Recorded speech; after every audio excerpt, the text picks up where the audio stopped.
seguimos ahora con una nueva ponencia en la que vamos a hablar de capacidades de detección y de respuesta fundamental. Carlos Tortosa es director de grandes cuentas de ESET y nos va a exponer soluciones avanzadas y servicios de seguridad de la compañía. Muchas gracias por estar con nosotros. Un placer compartir este Muchas escenario. gracias. Luego hablamos y adelante, Carlos, cuando Perfecto, quieras. gracias, Mónica.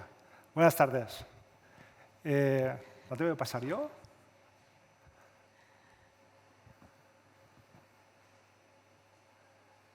Perdón.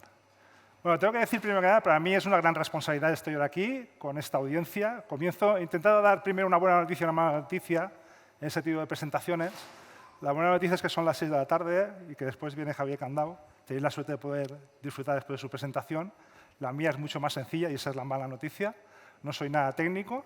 Solo quiero poner en valor un poco la visión que tenemos desde ESET España de lo que tiene que ver de ciberseguridad en general, no únicamente en la administración pública, sino muchas veces en estos tipos de encuentros dejamos un poco de lado lo que es la pequeña empresa, la pyme, el autónomo, y nosotros intentamos abarcar todo ese gran amplio ecosistema económico que hay en nuestro país para intentar facilitar seguridad absolutamente de cualquier tipo de perfil y cualquier tipo de empresa. Partiendo de esta base, quiero hablaros muy por encima y muy poco técnico, como os decía. Ha habido presentaciones antes que yo, con mucho más contenido, pero quiero hablar de 4 o 5 amenazas que están consideradas las más importantes o las que más nos van a afectar durante el año 2022 o que más nos han afectado durante el año 2021. Hablar de soluciones, de nuestras soluciones en este caso, muy por encima también.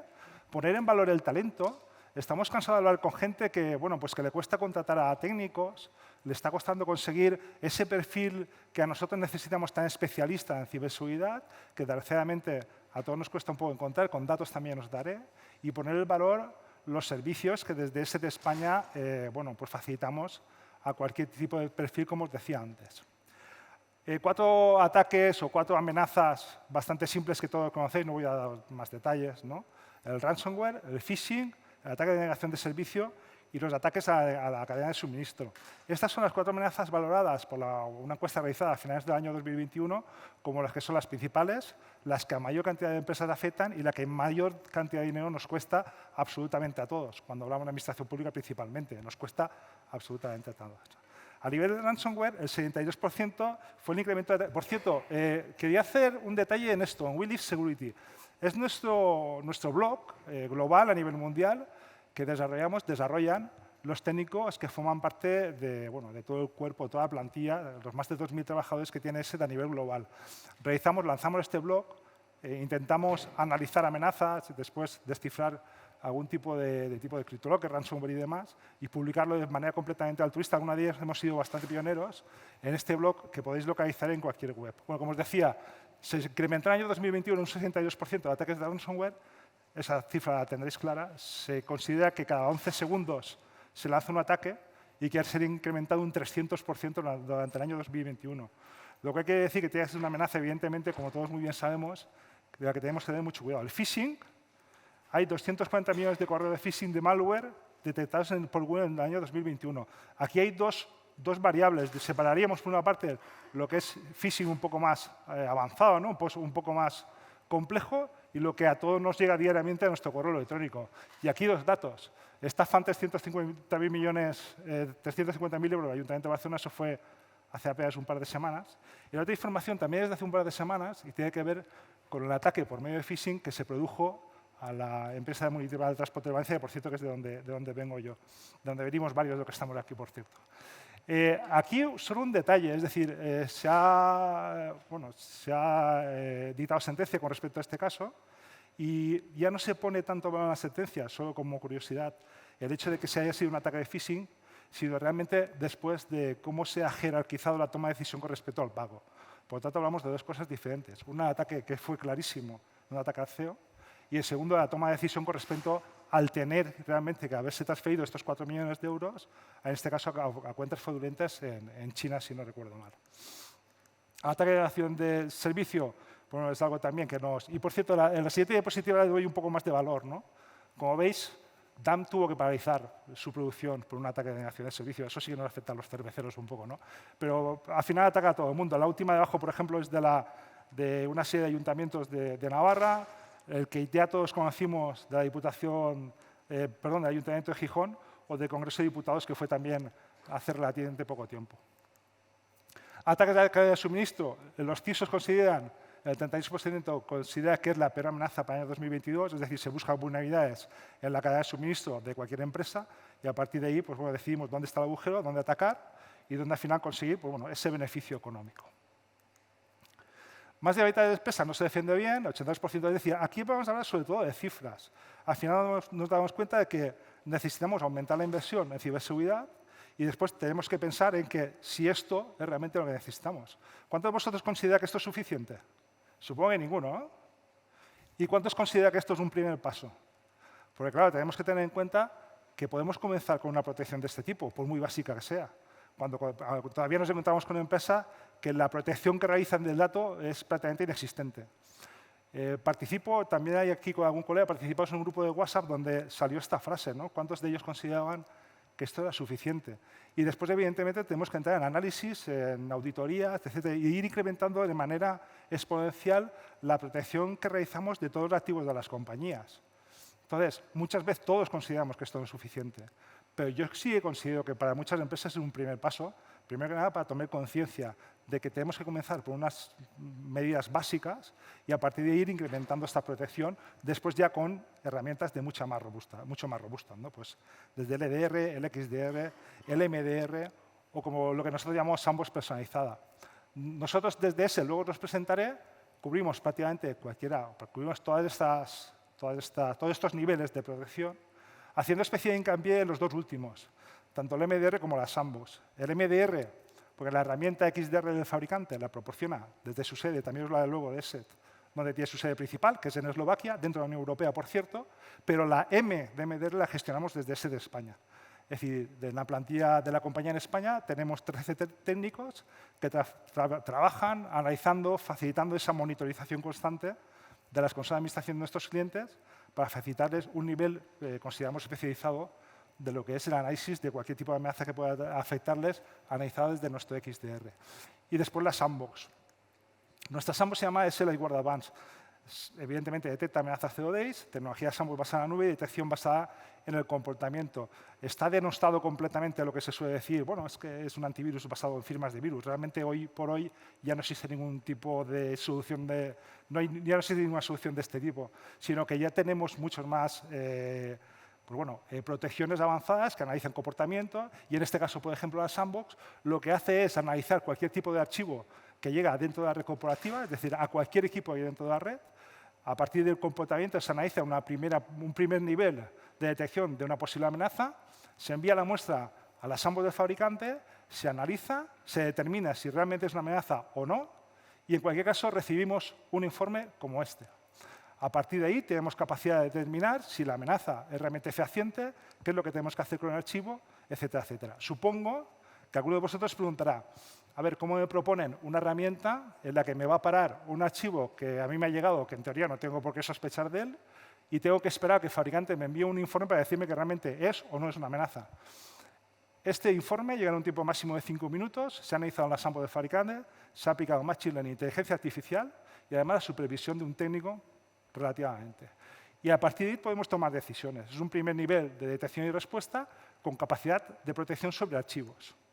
Si queremos ir un paso más adelante, pues tendríamos nuestro XDR, es decir, ya tenemos una amenaza, es decir, una herramienta mucho más robusta, ¿no? Tenemos capacidad de detección, pues bueno, monitorización continua, evidentemente, de todos los procesos que salen dentro de la red, analizamos en profundidad estos procesos sospechosos y después respondemos de manera inmediata. Detectamos amenazas avanzadas, ataques sin archivos, ataques 0 days y, evidentemente, contra ransomware. Es una herramienta, yo considero que bastante sencilla o bastante entendible. A partir de cualquier proceso que nos llega o que se abre en nuestros equipos, tenemos capacidad de determinar cuál de ellos puede ser una amenaza y cuál no. Y, como os decía, absolutamente toda la información que genera nuestra herramienta es monitorizada por nuestros profesionales, que sería el siguiente punto del que os quería hablar. El talento. Como veis, hay empresas que tenemos la suerte de que pueden invertir o tener capacidad de disponer en sus plantillas de una cantidad importante de expertos que trabajan en su protección. Es lógico que BBVA tenga 700 trabajadores, pero después cuando bajamos un poco más nos damos cuenta de que creo que la mayoría de vosotros, una gran parte de vosotros, habrá tenido problemas para encontrar estos expertos, porque realmente hoy por hoy el talento no es tan fácil de encontrar. Bueno, hace apenas un par de semanas del Congreso Arlan hablaba con un colega que me decía que necesitaba 3 técnicos y que estaba resultando imposible. Imposible localizar ese talento porque o iba a la competencia y se lo robaba o realmente no tenía posibilidad de encontrarlos en cierta forma en un mercado libre.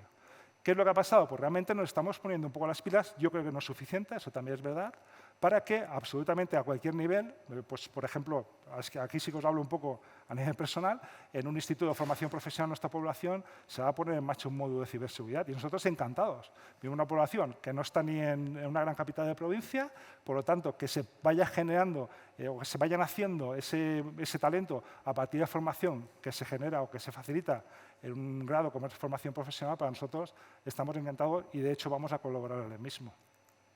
A partir de ahí, y considerando el talento que contamos nosotros en ESET España, pues tenemos esas capacidades que yo os he dicho un poco a nivel de MDR, ¿no? Pues capacidades desde prácticamente podemos facilitar un servicio con respecto a estos productos de llave en mano. Una vez de la evaluación, evidentemente, del producto y del conocimiento de cómo funciona el mismo, tenemos capacidad desde el despliegue hasta la monitorización. El usuario final, el cliente final, no tiene ninguna necesidad de preocuparse qué es lo que ha instalado en su casa a partir, eso sí, de realizar un primer test y tener conocimiento de cómo funciona la herramienta. Y con todo esto, ¿qué construimos? Pues construimos una pirámide de seguridad multicapa.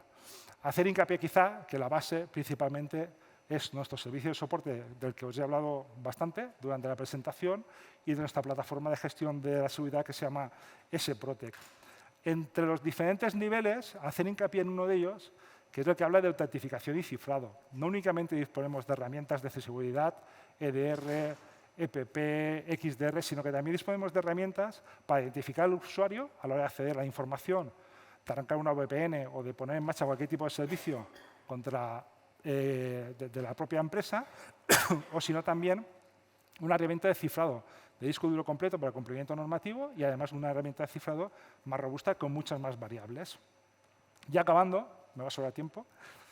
¿Quién es ESET? Pues bueno, ESET lleva 35 años en el mercado, es una compañía propietaria de únicamente 4 socios, dentro de la Unión Europea siempre,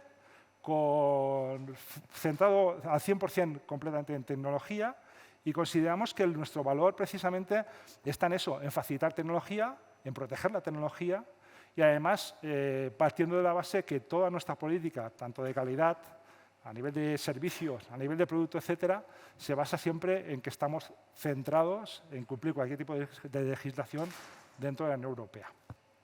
Y eso es todo. Como decía, soy Carlos Tortosa, como yo me he presentado a Mónica, y soy el responsable de Grandes Cuentas en ESET España.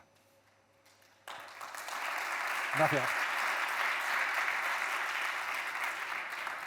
Pues muchas gracias, Carlos. Como siempre es un placer escucharte. Todas las explicaciones nos estabas contando esos 4 tipos de ataques que comentabas al principio, que bueno, pues, son los que más quebraderos de cabeza están dando y nos has puesto muchos ejemplos, ¿no? Que están ocurriendo pues, en administraciones, en entidades como los que nos están viendo ahora mismo. Y decías que no es suficiente ese antivirus más firewall, pero por algún lugar hay que empezar, ¿no? Sin duda. Exactamente. Es decir, nuestra idea es, evidentemente tenemos que ir a parar, a aconsejar a la gran compañía que utilice una capa superior o la más robusta posible dentro de la protección de sus activos. Pero tenemos que pensar que hoy por hoy una gran parte de nuestra economía se sustenta en la pyme y en la pequeña empresa en lo autónomo. Tiene que proteger sus datos, evidentemente, absolutamente, o sea, completamente de acuerdo, absolutamente como cualquier otra empresa. Pero también tenemos que tener esa capacidad de adaptar nuestra tecnología y nuestro servicio a sus necesidades, porque si no, nos dejamos de lado. Yo me he dado cuenta que la mayor parte de las presentaciones, y evidentemente no es ni mucho menos, pero sé que estas presentaciones tienen un alto interés, ¿no? Pero algunas de ellas sí que dejan un poco de lado bajar ese nivel en el discurso, en la tecnología, para que cualquiera pueda entenderlo. Yo intento hacer ese tipo de presentación, ¿no? Que cualquiera pueda entender primero que nada y pensar absolutamente cualquier tipo de persona puede necesitar de nuestra tecnología. Sí, la tecnología avanzada es importantísima, pero hay que empezar siempre por unos mínimos y unos básicos que hay que cubrir. Nos estabas comentando lo que os diferencia ESET en el mercado, ¿no? Bueno, esa tecnología europea, ¿qué más dirías que os diferencia precisamente en esta protección de las amenazas? Sí, bueno, ESET nace en el año 1992 como empresa. Se funda en Bratislava, es decir, en Eslovaquia, siempre dentro de la Unión Europea. A partir de entonces, si no recuerdo mal, ya estaba dentro de la Unión Europea. Y lo que ha aplicado siempre unas políticas a nivel tanto de desarrollo, de facilitar servicios. Por ejemplo, nuestro servicio cloud se facilitan servicios subcontratados a Amazon Web Service, por ejemplo, tanto en Holanda como en Alemania, ¿no? Como ejemplo, después del despliegue en sus sedes, tanto en Alemania como en Francia, como en Italia, perdón, siempre ha sido dentro de la Unión Europea. Y una política, ahora tenemos firmado una alianza tecnológica con una compañía que se llama Safetica. Esta compañía está ubicada dentro de la Unión Europea, tiene unas políticas, dijéramos, de desarrollo, de avance tecnológico que para nosotros son importantes y cumple con toda esta serie de requisitos que el fabricante ha mantenido, como os digo, pues bueno, hoy, este año precisamente hace 30 años.